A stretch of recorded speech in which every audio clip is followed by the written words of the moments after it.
Hace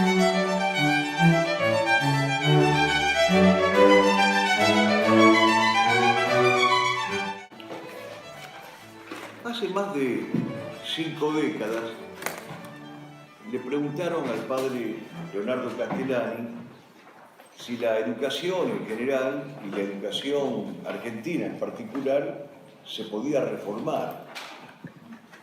Y Castellani, con su habitual gracejo y sentido del humor, contestó irónicamente diciendo: la educación argentina no puede reformarse porque no tiene forma.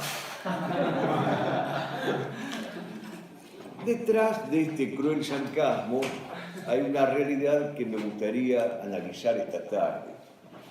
La realidad es que la gran ausente en materia educacional es la forma, pero no en el sentido configurativo o externo o superficial o periférico, sino en sentido metafísico, hablando con propiedad metafísica. Lo que realmente carece la educación es de formalidad, de sustancialidad, de esencialidad. Pues entonces, dado que esto es cierto, lo que vamos a tratar de hacer nosotros esta tarde es de poner en relieve, explicando, cuáles serían los elementos principales constitutivos de esa forma ausente. O dicho de manera más simple, cuáles serían los pilares que constituirían la forma educativa y sin los cuales tal forma es imposible que exista. Pues bien, me apresuro a decirles que esos pilares son muchos. Nosotros, en virtud del tiempo del que disponemos, y a los efectos de no abrumar a nadie, vamos a hacer el análisis de 5 o 6 elementos fundamentales que se requieren, se necesitan como constitutivos imprescindibles para que la educación recupere esa forma. Ya no solamente en la Argentina, sino en general. El primer elemento constitutivo es antropológico. Es decir, no puede haber educación si no nos ponemos de acuerdo acerca de quién es el hombre al que vamos a educar. No intentaremos, no teman, ningún análisis antropológico exhaustivo, pero simplemente diremos que de todas las posibilidades que hay de definir al hombre, hay una que nos resulta imprescindible si queremos recuperar la forma cristiana de la educación. Y ese modo que nos resulta insustituible de definir al hombre es el modo que aparece en el libro del Génesis 1:26. El hombre es una criatura hecha a imagen y a semejanza de Dios.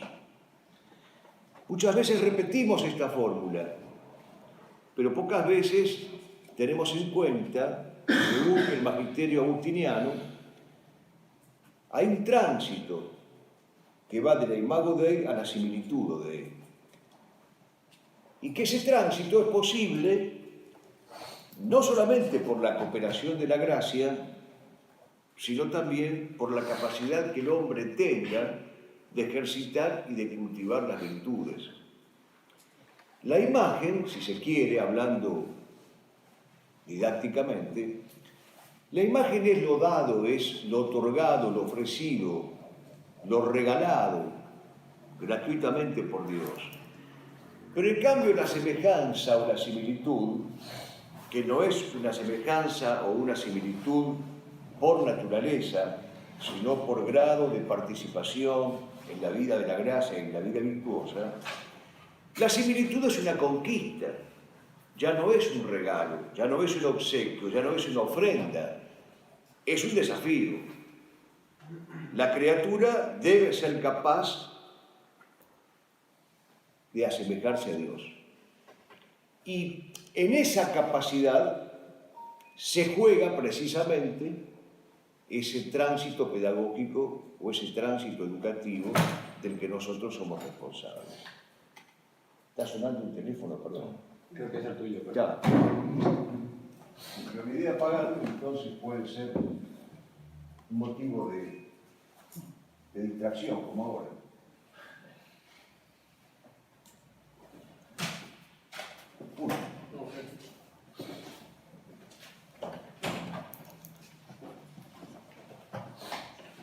De todas maneras, es el único celular que está autorizado a sonar en misa porque el ringtone es el Cristo Vinci. Entonces hay sacerdotes que me piden que deje el celular encendido.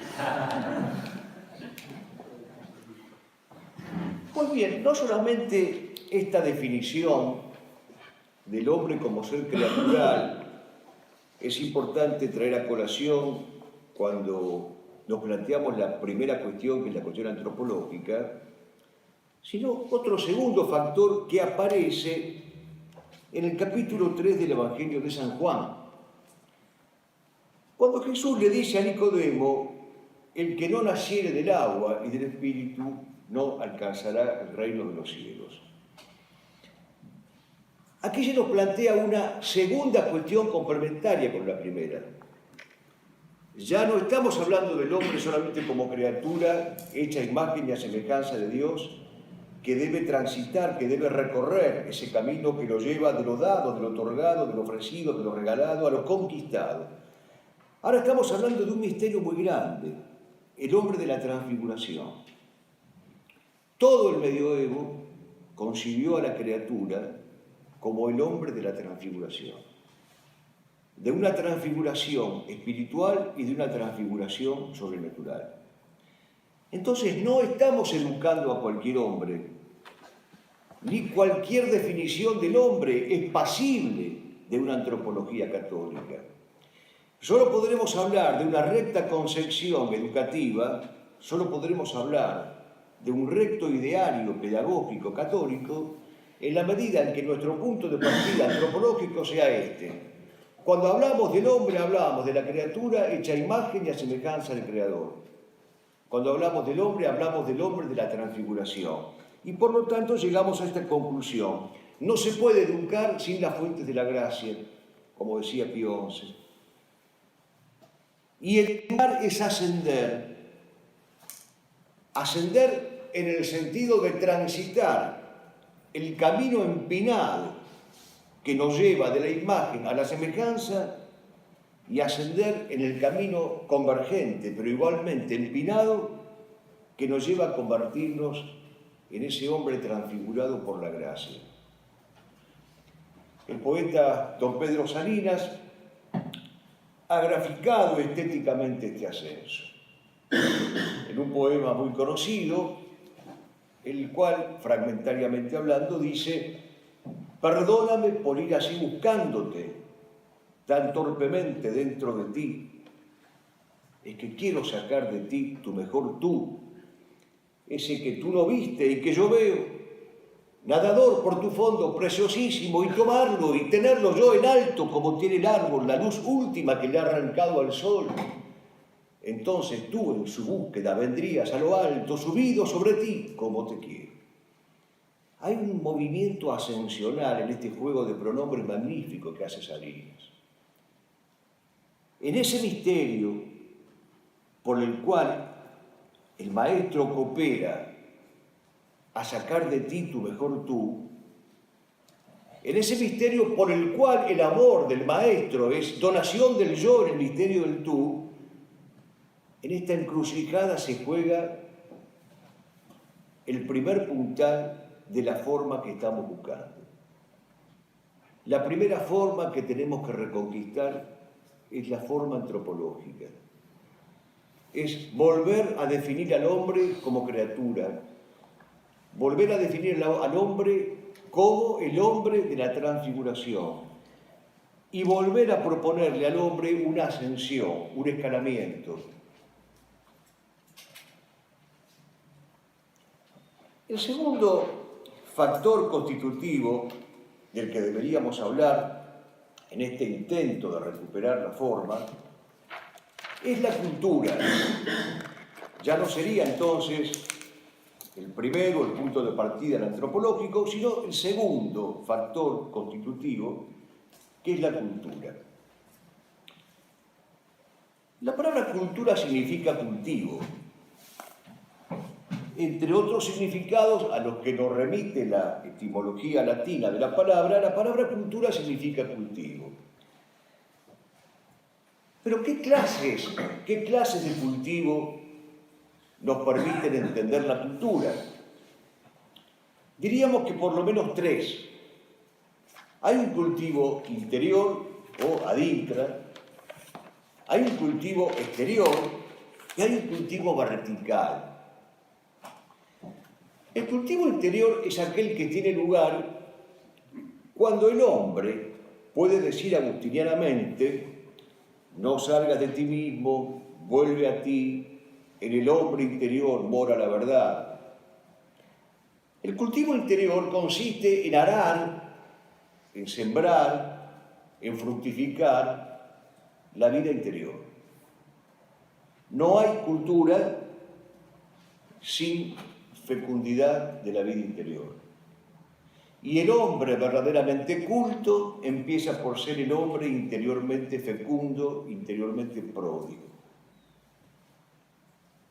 No el hombre de la mismidad, es decir, no el hombre que se mira a sí mismo con narcisismo, sino el hombre que vuelve sobre sí y sobre su interioridad para hallar en esa interioridad la presencia de Dios y dar gracias.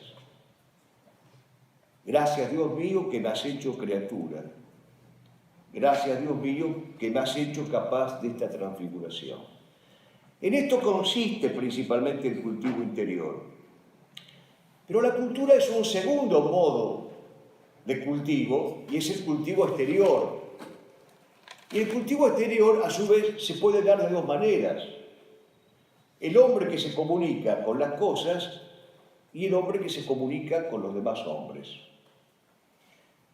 Es importante que el hombre sepa comunicarse de las dos maneras para que podamos decir de él que es un hombre culto. Comunicarse con las cosas supone encontrar en las cosas su significado sustantivo y esencial. La famosa res de la que hablaban los romanos, la realidad cargada de sentido, el ordo rerum, el orden de las cosas, el orden de las realidades preñadas de sentido. Y por eso el apóstol San Pablo dice que las cosas gimen con dolores de parto. ¿Y qué aguardan de nosotros las cosas gimientes e implorantes con dolores de parto? Aguardan que nosotros seamos capaces de descubrir la esencia misma de esas cosas y restituírselas al Creador, conforme otra vez al magisterio paulino que dice: todas las cosas son vuestras, pero vosotros sois de Cristo y Cristo es de Dios. Hay un escalamiento armónico, un escalamiento sinfónico, un escalamiento jerárquico y vertebral. Todas las cosas son vuestras, pero vosotros sois de Cristo y Cristo es de Dios. Por lo tanto, el hombre que se relaciona con las cosas para cosificarse es la antítesis del hombre culto. Mientras que el hombre que se vincula y se relaciona con las cosas para glorificar a Dios en las cosas, porque son vestigios de otras tantas criaturas que el mismo Dios Padre ha creado, pues entonces ese hombre será verdaderamente culto. El cultivo exterior, entonces, supone la relación o la vinculación del hombre con las cosas, pero también supone la relación o la vinculación del hombre con otros hombres. Y aquí es donde entra a jugar lo que la filosofía realista ha llamado siempre la patencia o la presencia de la alteridad o de la proximidad. Nosotros no podemos hacer del egoísmo una ley natural como proponen ciertos liberales, ciertos planteos filosóficos rusonianos que hablan, por ejemplo, del egoísmo erigido en ley universal entre el hombre y las cosas, es cuando Rilke aplica la metáfora de la genciana y dice: si subes a lo alto del monte, no le traes al que quedó en el valle un pedazo de tierra, porque no te creerá que has estado arriba en la cumbre. Un puñado de tierra la puede conseguir en el valle. Por lo tanto, si le traes un puñado de tierra, no se entusiasmará, no querrá ascender, no querrá volar. Pero en cambio, si le traes la genciana, esa flor única e irrepetible, que solamente crece en ese filo, en ese vértice más alto del Alpe inexpugnable, pues entonces al verla, al tocarla, al presentir su fragancia, se entusiasmará y querrá subir también él. Magisterio de las cumbres. El hombre culto, entonces, es el hombre capaz del cultivo interior que decíamos antes, pero también de este doble cultivo exterior, del hombre respecto de las cosas y del hombre respecto de otros hombres. Pero recordarán que decíamos al principio que la cultura supone una triplicidad de cultivos. Está muy bien el cultivo interior y está muy bien el cultivo exterior, pero se necesita completar este panorama con un tercer modo de cultivo, que es el cultivo vertical. Y aquí es cuando la cultura se convierte en algo más que cultivo para constituirse en actividad cultual, sacrificial, litúrgica, sacra. El hombre verdaderamente culto será aquel capaz no solamente del necesario cultivo interior, no solamente del necesario cultivo exterior en su doble dimensión, sino también del cultivo vertical. Por eso no existe y no puede existir jamás, y es una contradicción en sus propios términos, la llamada cultura laica. La cultura siempre será una cultura cultual, que adore al verdadero Dios uno y trino o lo niegue. Si lo niega, se convertirá en contracultura, en insurrección cultural, en subversión cultural o en cultura de la muerte. Pero si no lo niega, sino que lo ratifica y lo sostiene y lo afirma y lo busca, pues entonces tendremos la cultura en su plenitud y al hombre culto en su plenitud.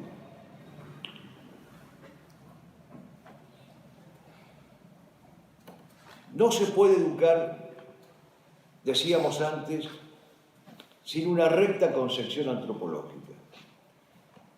Y agregamos ahora, en segundo lugar, no se puede educar sin una recta concepción de la cultura.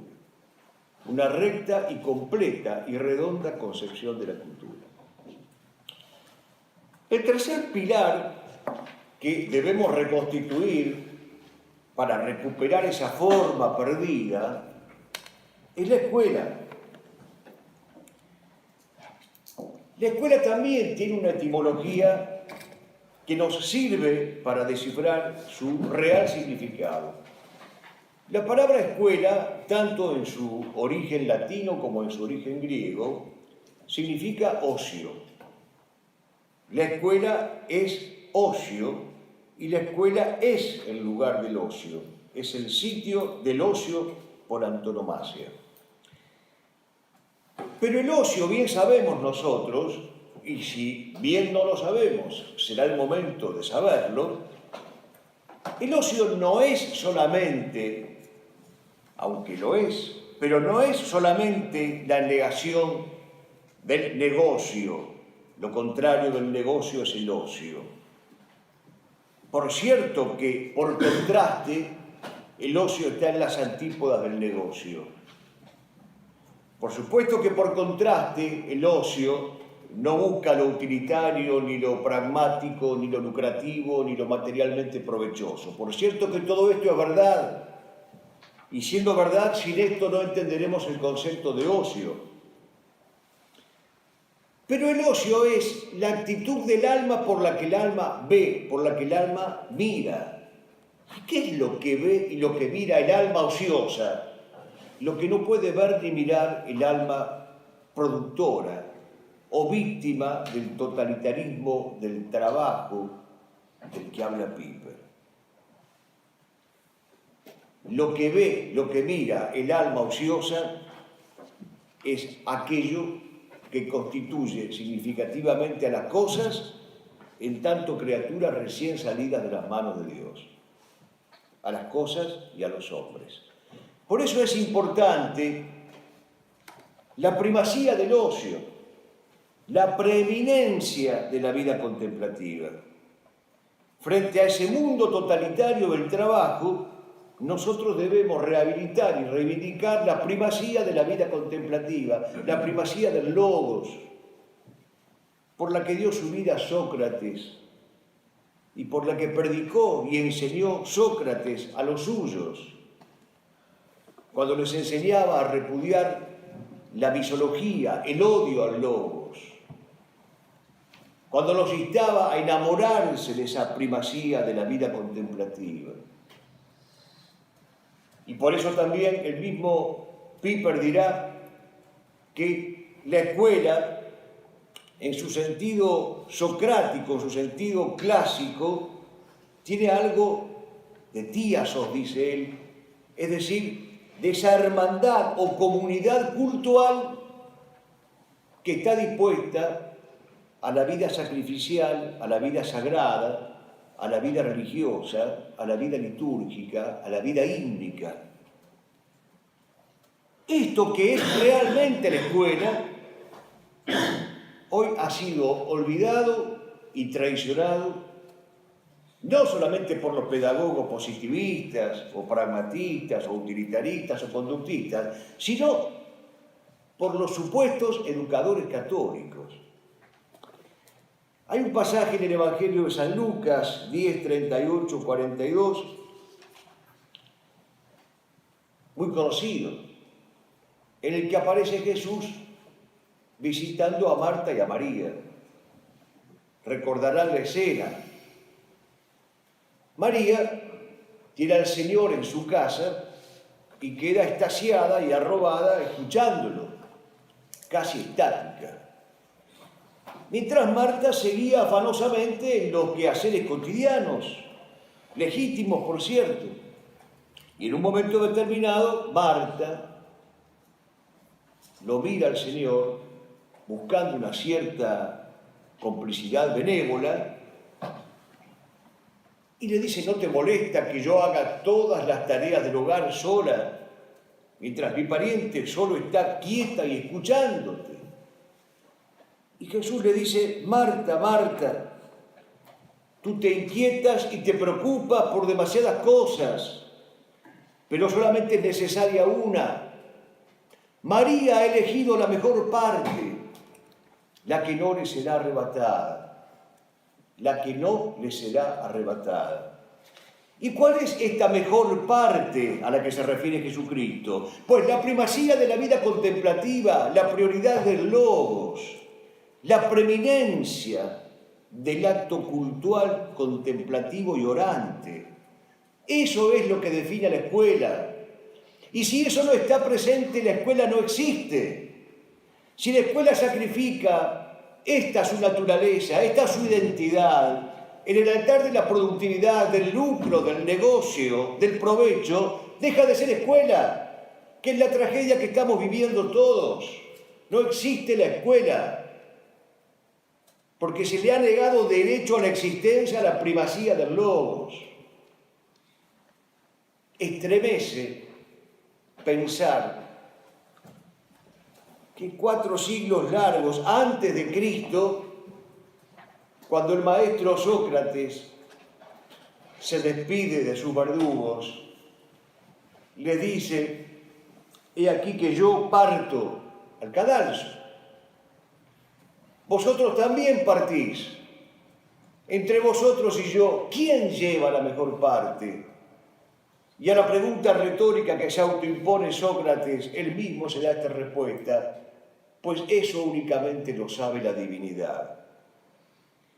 Lo sabía la divinidad y se tomó su tiempo para contestarle, pero le contestó a Sócrates por boca de Cristo: María ha elegido la mejor parte, la que no le será arrebatada. Esto es la escuela. Pero para terminar de entender este concepto valiosísimo, cuanto olvidado de la escuela, nosotros hemos de saber que en la escuela, lugar del ocio preeminente y prevalente, en la escuela es obligación primera saber jerarquizar los bienes y saber jerarquizar los saberes. Y tener esta sapiencialidad que pedía San Bernardo de Claraval: sabio es aquel al que todas las cosas saben, saborean como verdaderamente son. Tener esta sapiencialidad supone advertir que no es lo mismo el bien honesto que el bien útil que el bien deleitable, y que ninguno de nosotros en su sano juicio niega la importancia que tengan los bienes deleitables y los bienes útiles. Pero si estamos realmente en nuestros cabales y en nuestro sano juicio, hemos de saber también que hay un ordenamiento jerárquico de los bienes. Y por lo tanto, los bienes útiles y los deleitables serán legítimos en tanto y en cuanto se ordenen a los bienes honestos, a la consecución de los bienes honestos. Si no jerarquizamos los bienes, tampoco la escuela será el lugar del ocio. Y junto con la jerarquización de los bienes, tenemos que jerarquizar los saberes, sabiendo que no es lo mismo el saber de instrucción, el de información, que el saber de formación, que el saber de salvación. Ninguno de nosotros está en contra de los saberes informativos y formativos. Por el contrario, los sabemos necesarios e imprescindibles. Pero esos saberes, como los bienes, valen en la medida en que estén jerárquicamente ordenados. Lo informativo y lo formativo ordenados a la culminación que es el saber de salvación. Y por eso el antiguo catecismo de mi niñez traía esta coplita de origen castellano que dice: la ciencia más acabada es que el hombre bien acabe, porque al fin de la jornada aquel que se salva sabe y el que no, no sabe nada. El que se salva sabe y el que no, no sabe nada. Y por eso Chesterton, cuando recorrió el sur de Italia y se encontró con esa amabilísima sorpresa de rústicos campesinos que rezaban y oraban y desgranaban sus oraciones con sus latines, expresó con esa capacidad paradojal que solamente él tenía como atributo regalado por Dios: qué extraordinariamente cultos que son estos analfabetos. Qué extraordinariamente cultos. Porque efectivamente de ellos se podría decir lo que decía Marechal de nuestros criollos: saben el fruto amado de los tiempos, pedir el agua en tiempos de sequía, agradecer al cielo. Saben lo que las cosas verdaderamente son. Saborean el genuino sabor de las cosas. Por eso no puede haber escuela sin jerarquización de los bienes y sin jerarquización de los saberes. Y a una conclusión nos lleva esto, que podría ser objeto de alguna otra conversación. La conclusión es que no se puede educar sin los dones del Espíritu Santo. y que, como dijo Juan Pablo II cuando visitó por primera vez a Polonia y le pidieron que le hablara a los intelectuales polacos, y allí estaban los intelectuales polacos esperando una gran disertación erudita y académica, Juan Pablo II les dijo: la fiesta pedagógica por antonomasia es la fiesta de Pentecostés, porque no se puede educar sin los dones del Espíritu Santo. Repasen los dones del Espíritu Santo y verán que todos, absolutamente todos, son necesarios, eminentes y preeminentes a la hora de dotarnos a nosotros mismos y al prójimo de una verdadera educación.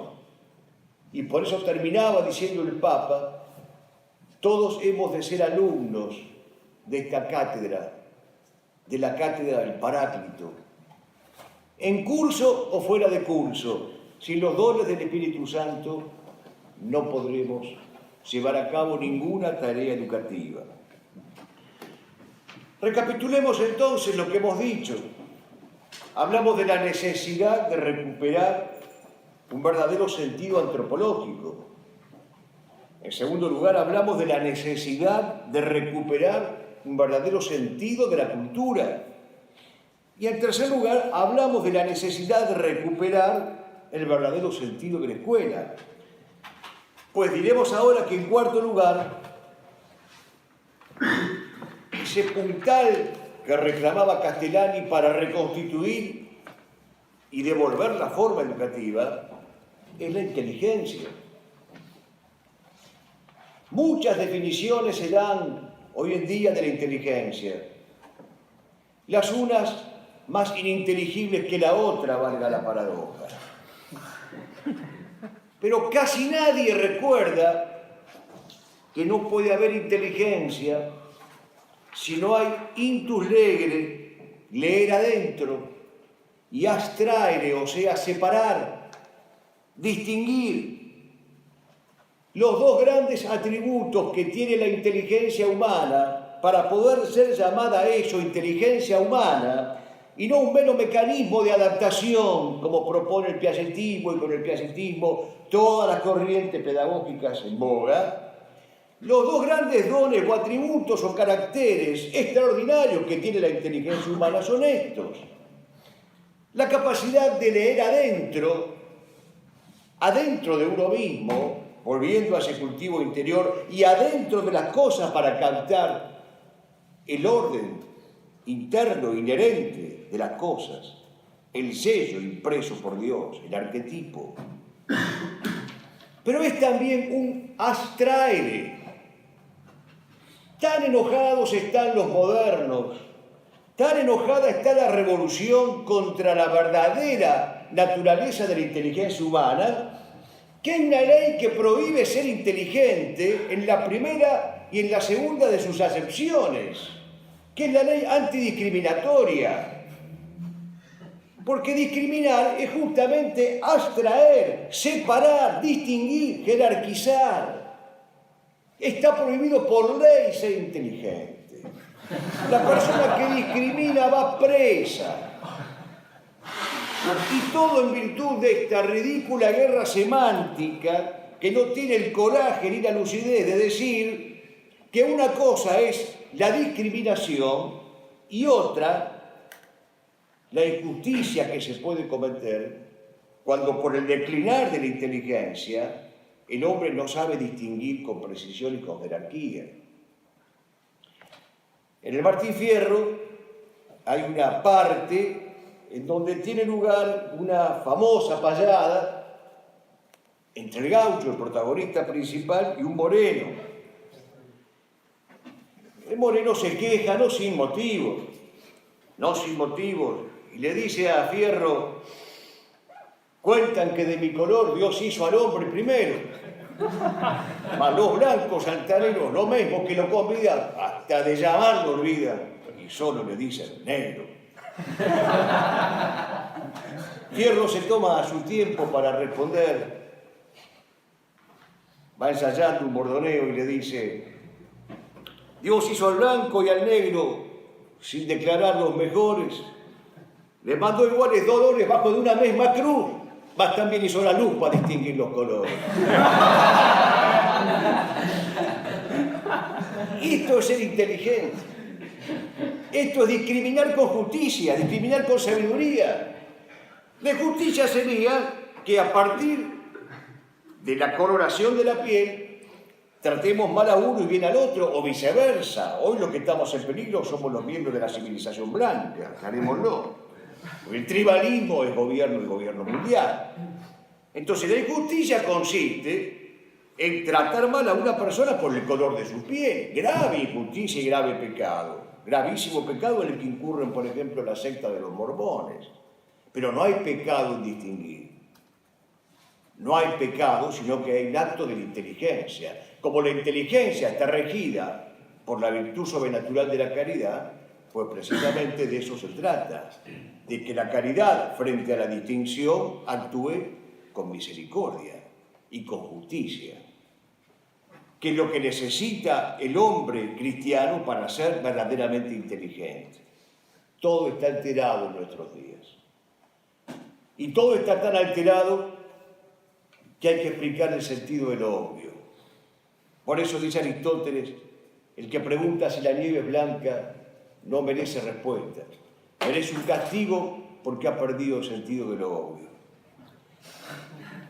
Juan Ramón Jiménez tiene un poema que se llama Inteligencia, en el que dice justamente eso. Inteligencia, dime el nombre exacto de las cosas. Que mi palabra sea la cosa misma, creada por mi alma nuevamente. Que por ti, por la inteligencia, vayan todos los que no los conocen a las cosas. Que por mí vayan todos los vivos que las aman a las cosas. En esto consiste la inteligencia, lo repito para que quede claro. Porque la guerra semántica ha hecho estragos entre nosotros y hoy cualquier persona, ya más allá de las bromas y las ironías con las que nos reímos todos un rato, hoy cualquier persona puede ir presa por supuesto acto discriminatorio, entendiendo por acto discriminatorio la separación de lo natural de lo antinatural, la separación de lo que es honesto de lo que es perverso, la separación de lo que es masculino de lo que es femenino, la separación de lo que es natural de lo que es contranatural. Entonces comprenderán ustedes que acá se acaban las bromas. Y acá empieza la gravitas, la solemnidad que tenemos que tener cuando hacemos uso de nuestra inteligencia. Bien está que nosotros seamos capaces del intulegre y de la abstracción, pero siempre con realismo, siempre con justicia, siempre con caridad, siempre con verdad, siempre con misericordia, con justicia, tal vez sea la palabra que lo englobe todo. El hombre, la cultura, la escuela, la inteligencia, ¿cuál sería el otro pilar que deberíamos reconstituir para devolverle a la educación su forma? Pues el otro pilar sería el conocimiento. Y aquí debo decir algo que seguramente ustedes saben, pero que se ha olvidado, o que de tan olvidado al decirlo parece nuevo. Y lo que quiero decir simplemente es que el hombre no solamente posee un conocimiento sensible, que es un conocimiento legítimo, pero que ese conocimiento sensible, legítimo, no se agota en los 5 sentidos externos, sino que también tiene y posee sentidos internos, como la imaginación, la memoria, o la cogitativa, o el sentido común. 4 grandes sentidos internos sobre los cuales algún día habría que conversar también, y ese día avísenme que vengo como espectador, porque es necesario aprender y saber estas cosas. Pero hoy cuando se habla del conocimiento, por lo general se habla nada más que del conocimiento sensible externo. Desde que los niños son pequeñitos, que son inculcados, nada más que en el desarrollo de los sentidos externos. Y entonces vienen libros no solamente para leer, o es más, para que no lean, que casi parece ser un pecado, sino para que puedan tocar y olfatear y escuchar y degustar, si fuera posible, libros bajo la fisonomía de caramelos masticables. Entonces, se ha olvidado la presencia de los sentidos internos. Pero el conocimiento humano no se agota en el conocimiento sensible. Hay un conocimiento que no es sensible, sino que es inteligible.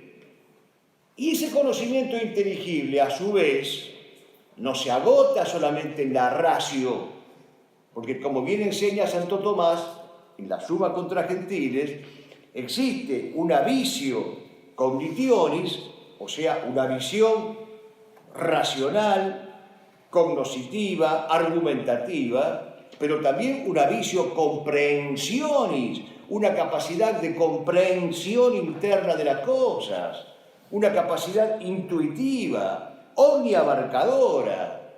Y eso es lo que los antiguos llamaban el intellectus. Entonces no puede haber ninguna nociología completa y realista si nosotros mutilamos el conocimiento humano. Adviertan ustedes a dónde se puede llegar por esta mutilación intencional del conocimiento humano. Acabamos de vivir nosotros en este irreconocible país, acabamos de vivir un largo e indebido debate sobre la ley del aborto. No hubo uno solo de los expositores, empezando por los supuestamente católicos, por los supuestamente confesionales, que dijera, esto es así porque lo dice la fe, avergonzados de que la fe sea un conocimiento, pidiendo perdón por ser católicos, pidiendo perdón por existir católicamente, y haciéndose perdonar la vida, dando argumentos racionales, hipertrofiando la visio cognitionis, pero mutilando salvajemente la presencia fulgurante del intellectus. ¿Cuál es el problema de decir, creo en esto porque Dios lo ha revelado? Y si algún problema me trae decir, creo en esto porque Dios lo ha revelado, ¿qué es lo peor que me puede pasar? Lo peor que puedo perder no es el trabajo, el puesto, la función, el cargo. Lo peor que puedo perder es el cielo. Y el cielo lo voy a perder si soy cobarde y pusilánime y no tengo las agallas suficientes para decir esto lo creo porque Dios lo ha revelado, delante de quien sea oportuna e inoportunamente, en el Senado, entre los diputados, pero en lo posible fuera de estos ámbitos burdelescos, cuyo contagio no les recomiendo. Este es el conocimiento humano. Chesterton también supo sintetizarlo cuando redactó su poema Eclesiastés,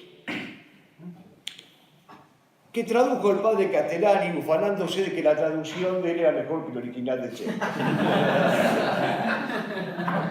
Y dice Castellani, remedando a Chesterton, hay un solo pecado, pensar que el sol no existe, el sol mayúsculado, Cristo. Una sola blasfemia, que la verdad es triste. Un peligro temible realmente, tener mancas las alas de la mente. Sacrilegios, hay uno tan solo. Matar, igual que Herodes, al niño Dios en mí. Ir en avión al cono de los Andes para vivir ángel frustrado allí. Solo hay un vicio, vivir de té beodo y no tomar el vino por no soltar verdades. Solo una cosa es necesaria, todo, el resto es vanidad de vanidades. No se puede educar si no recuperamos este otro puntal, que es el puntal del conocimiento. El hombre, la cultura, la escuela, la inteligencia y el conocimiento. ¿Y qué más? Pues el otro pilar que debemos rescatar para que la educación recupere su forma es el pilar de los hábitos virtuosos. Saben ustedes que un hábito es la consecuencia de la repetición de un acto. Si repito actos buenos, engendro hábitos virtuosos. Si repito actos malos, me dedicaré a la política. Engendro vicios y estoy en condiciones óptimas de ser candidato a la presidencia en 2020. Pero aquí hay algo que nosotros debemos recordar y que también se olvida. No es tan fácil crear un hábito virtuoso, como tampoco es tan fácil crear un hábito vicioso. Porque Santo Tomás enseña, y lo diré de un modo no escolástico, sino un poco llano, que en el hábito hay como dos partes, hablando didácticamente. Una que sería la parte mecánica, la repetición mecánica del acto. El padre que le dice al niño, siéntate bien, pide permiso, di gracias, y que insiste una y otra vez. Esa es la parte mecánica, no está mal, pero es insuficiente. Para que un acto se repita y engendre, en el mejor de los casos, una virtud, tiene que existir un compromiso de la otra parte del hábito, que es el alma del hábito, ya no el cuerpo, sino el espíritu. Y es reiterar ese acto con el compromiso de la inteligencia y de la voluntad. Y siendo ese acto que reitero con el compromiso de la inteligencia y de la voluntad un acto bueno, pues entonces no solamente lo haré con el compromiso y el protagonismo de la inteligencia y de la voluntad, sino por amor a Cristo. Muchos hombres ciclópeos, gigantescos, inmensos, pueden cruzar a un niñito pequeño de una orilla a la otra de un río, pero solo hubo un San Cristóbal que lo hizo por amor a Cristo, y el niñito que llevaba en sus hombros y que tanto le pesaba era el mismo Cristo. Muchos soldados pueden existir que sean capaces en una noche gélida y helada de tomar su propia espada y partir la capa, pero solamente hubo un San Martín de Tours que partió la capa, cubrió con su mitad al mendigo, y ese mendigo era Jesucristo. No basta con repetir mecánicamente un acto. Hay que repetirlo con el compromiso de la inteligencia y de la voluntad, pero repetirlo por amor a Dios. Si el acto es bueno, lo repito por amor a nuestro Señor Jesucristo. Cuenta que una vez don Miguel de Unamuno, siendo rector de la Universidad de Salamanca, tenía el hábito de llegar y todos los días en la puerta de la universidad, al ver que había un mendigo, le dejaba una pequeña moneda, a modo de limosna. Un buen día, vas a saber qué le pasó por la cabeza a don Miguel, le tiró la moneda despectivamente, apresuradamente, se la tiró. El mendigo lo corre, le devuelve la moneda. Don Miguel lo mira atónito y le dice el mendigo, en mi hambre mando yo. Mendigo y español. Había leído seguramente a Santo Tomás, y entonces lo que le quiso decir, traducido escolásticamente, vea don Miguel, hoy usted solamente ha puesto en funcionamiento la parte mecánica del hábito, pero hoy usted no ha ejercitado el hábitus o el espíritu del hábito. Por lo tanto, yo así la moneda no la quiero. ¿Y sabe por qué? Porque le ofende a usted, porque me ofende a mí, pero porque ofende a Jesucristo. Vuelva mañana y deme la moneda cristianamente.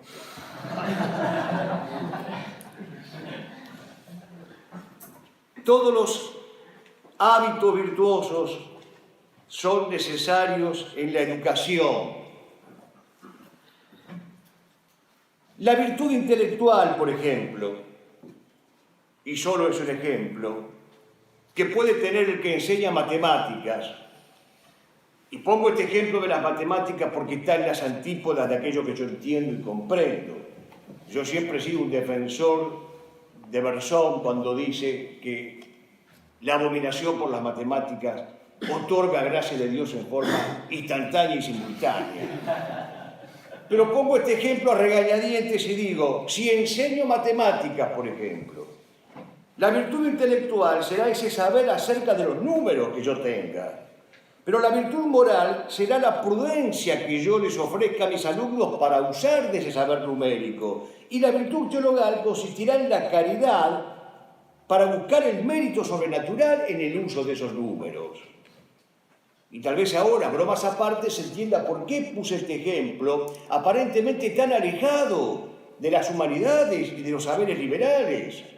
Porque en una escuela entendida como díasos, en una escuela entendida como ocio, como primacía de la vida contemplativa, hasta la enseñanza de las matemáticas, o aún la enseñanza de las matemáticas, o si se quiere, diría Platón, empezando por la enseñanza de las matemáticas, debe estar regida por esta triplicidad convergente de hábitos virtuosos, el intelectual, el moral y el intelectual.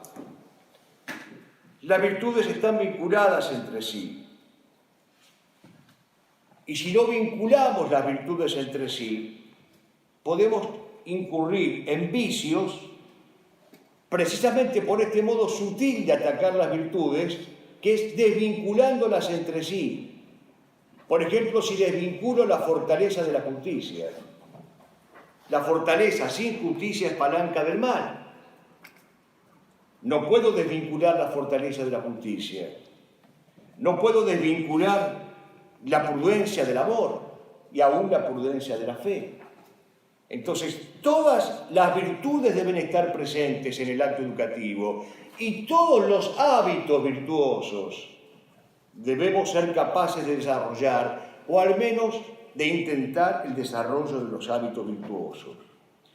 Y también será objeto de alguna conversación ignota con algún sabio que encontréis aquí en esta ciudad de la Santísima Trinidad, hablar de la relación que hay entre los dones del Espíritu Santo, las obras de misericordia y las bienaventuranzas. Y voy a otro elemento constitutivo para la recuperación de la educación. La palabra. No podemos educar sin la palabra. Pero aquí hay un error grave que es necesario corregir. El hombre, todo hombre, es capaz de expresarse. Es capaz de expresarse porque primero es capaz de pensar. Pero es capaz de pensar porque primero es capaz de ser, es. Por lo tanto, el ser precede al pensar y al expresar. Nosotros no lo entendemos, pero los enemigos sí. Y los enemigos que han declarado la guerra semántica han sabido y siguen sabiendo que el camino más indirecto, pero paradójicamente más directo, letal y dañino para destruir al ser, es la destrucción de la palabra. Destruyo la palabra, la desjerarquizo, la desvertebro, la desontologizo, la mutilo, la asfixio. Y sobre todo la vuelvo ruin, ordinaria, grosera, grotesca, mostrenca, plebeya, despojada de toda belleza, de todo arte poético, de toda manifestación de lo sagrado, de toda manifestación de lo cultural. Y esa palabra destruida, esa palabra ultrajada, violada, que decía el padre Petit de Murat, repercute inmediatamente en el ultraje del pensar y en el ultraje del ser. Por eso Nebrija, cuando termina su gramática y se la dedica al emperador Carlos V, le dice: oiga, emperador, siempre la lengua fue compañera del imperio. La muerte y la vida están en manos de la lengua, dice el libro de los Proverbios.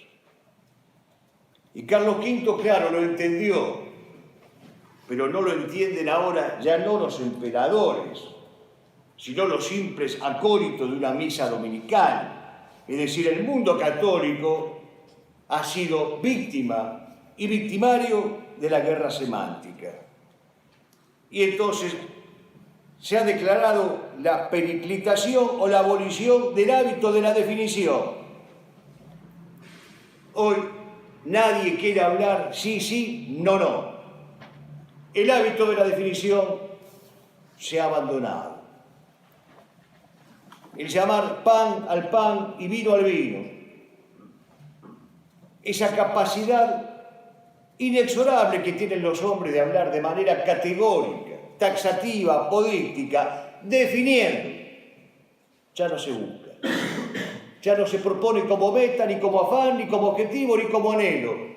La palabra debe servir para el subterfugio, la elipsis, la huida, la escapada, para el disimulo, para que nadie se dé cuenta de cómo pienso, para que nadie sepa o se entere cuáles son mis amores vertebrales, sustantivos y hegemónicos. Y otra vez, lo que decía Juan Pablo II. ¿Cuál es el antídoto de Babel? Pentecostés. En Babel las lenguas se mezclan, los hombres ya no se entienden. Dios castiga la soberbia, esa soberbia de querer ser como dioses, de fabricar una escala que me conduzca al cielo, pero no en carácter de penitente y de orante, sino en carácter de diosesillo. Dios castiga y aplaca la soberbia. Nadie se entiende con nadie. Es la Babel contemporánea. Vivimos en Babilonia. El antídoto está en la fiesta de Pentecostés. Todos se entendían entre sí. Y es aquí donde conviene recordar una enseñanza que recordábamos recién antes de comenzar esta conversación, que no teman, está llegando a su fin. La enseñanza de Marco Atilio Régulo, un guerrero romano que fue tomado prisionero por los cartagineses.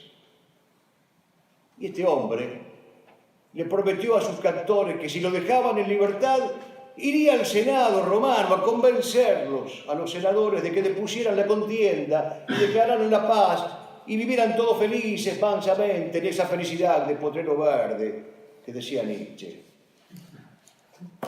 Lo sueltan. Marco Atilio Régulo va al Senado, que no era, por cierto, el Senado argentino, y le dice a los senadores: estuve en el campamento enemigo, puedo darles todos los detalles, atáquenlo. Delenda es Cartago. Fueron, atacaron y vencieron. Y ustedes me dirán, ¿en dónde está la enseñanza? En que Marco Atilio Régulo había traicionado a su palabra. El nomen proferido en presencia del numen. Se presenta al campamento cartaginés, violé mi palabra, merezco un castigo. Murió crucificado por haber violado su palabra. Me adelanto al juicio de la Iglesia. Beato Marco Atilio Régulo, ora pro nobis. La palabra, entonces, debe ser expresión de belleza, porque la palabra no es solamente sonido, sino que es voz. Y si la voz no es poética, ya no es voz, es guturalidad. La palabra no es solamente verbo exterior, sino que es verbo interior. Pero además, para que la palabra recupere su esplendor poético, la palabra debe tener como matriz al silencio. Silencio del hombre, dice Saint-Exupéry, puerto de un solo barco. Silencio de Dios, puerto para todos los barcos. En la antigua liturgia de la Nochebuena se decía: en medio del silencio de la noche nos nació la palabra. El silencio era y es la matriz de la palabra. Por eso María Santísima era llamada Madre Muda del Verbo que calla.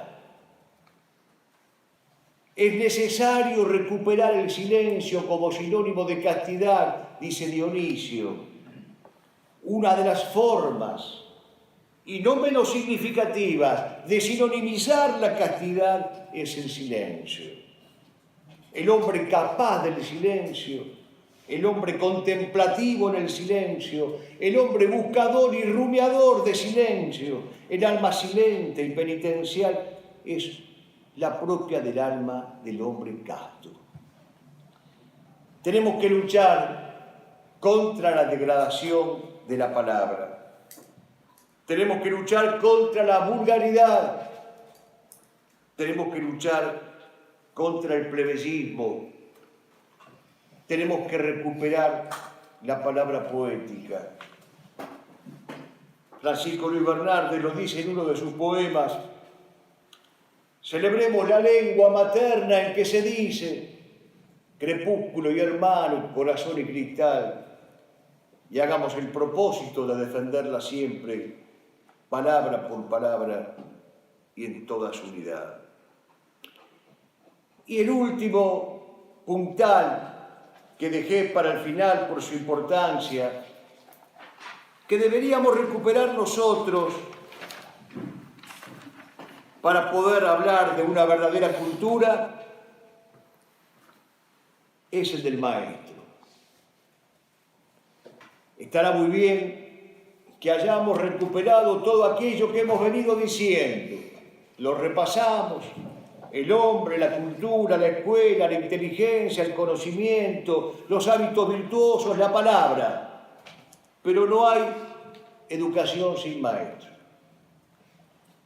El maestro, dirá Santo Tomás precisamente en su opúsculo de Magistro, es varias cosas convergentes a la vez. Es motor esencial, nos hace pasar de la potencia al acto. Es genitor, es decir, ejerce sobre el discípulo una paternidad espiritual. Es artífice y no solamente un técnico o un perito. La diferencia está en que conoce por las causas. Pero dirá Santo Tomás, es un iluminador e ilumina del modo analógico al que los ángeles de los coros superiores iluminan a los ángeles de los coros inferiores.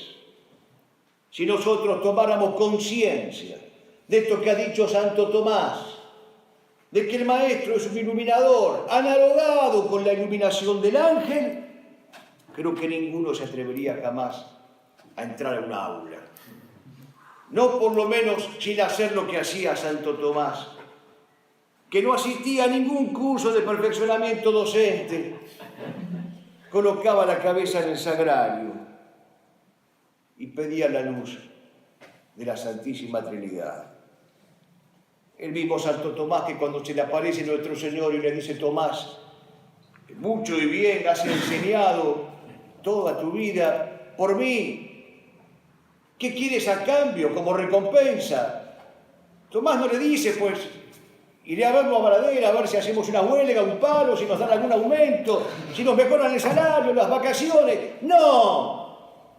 Yo no quiero otra cosa más que vos mismo. Tú, Señor, eres mi recompensa, mi premio, mi consuelo, mi confortación y mi gloria. Yo no quiero otra cosa más que vos mismo. Por eso el maestro no solamente es motor esencial, y genitor, y artífice, iluminador. El maestro es ejemplo. El maestro es causalidad ejemplar. Y nosotros debemos agradecerle a Dios si alguna vez en nuestras vidas hemos tenido la posibilidad y la gracia de conocer a una causalidad ejemplar, encarnada, a la que pudiéramos llamar maestro. Eugenio d'Ors se pregunta: ¿quién es el buen maestro? ¿O cómo hay que hacer para ser un buen maestro? Y dice: buen maestro es aquel que en la asignatura de belleza es discípulo de los poetas, que en la asignatura de disciplina es discípulo de los guerreros, que en la asignatura de laboriosidad es discípulo de los artesanos, que en asignatura de plegaria es discípulo de los santos, que en asignatura de bondad es discípulo de sus padres y que en asignatura de alegría es discípulo de sus discípulos.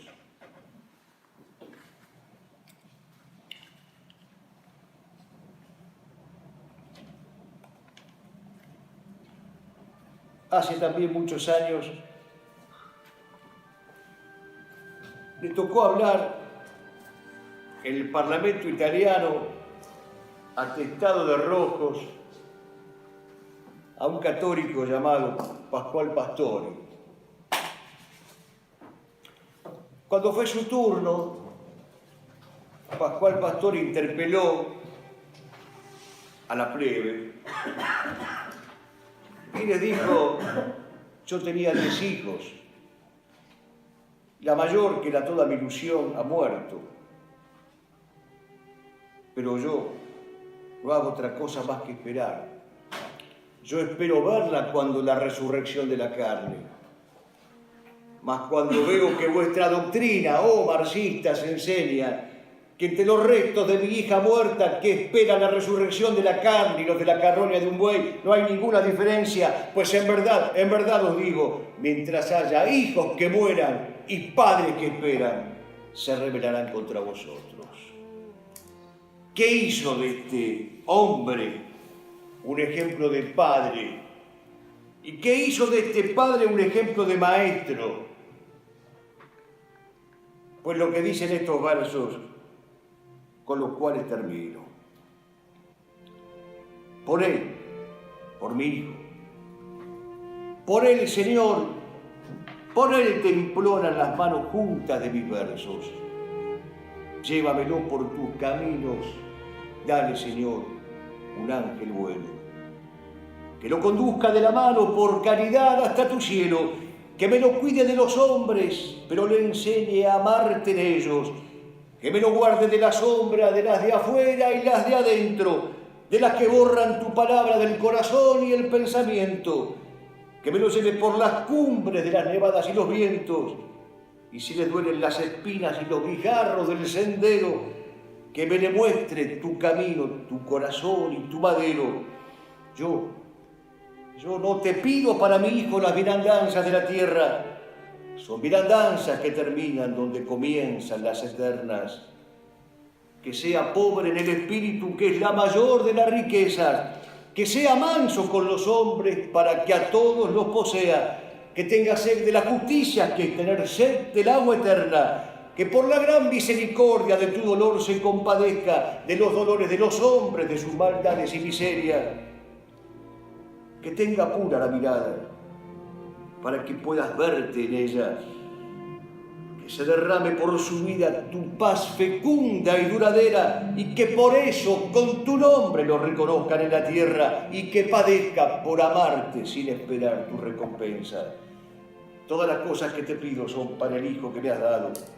En realidad, te lo devuelvo porque lo quiero, pero santo. Muchas gracias.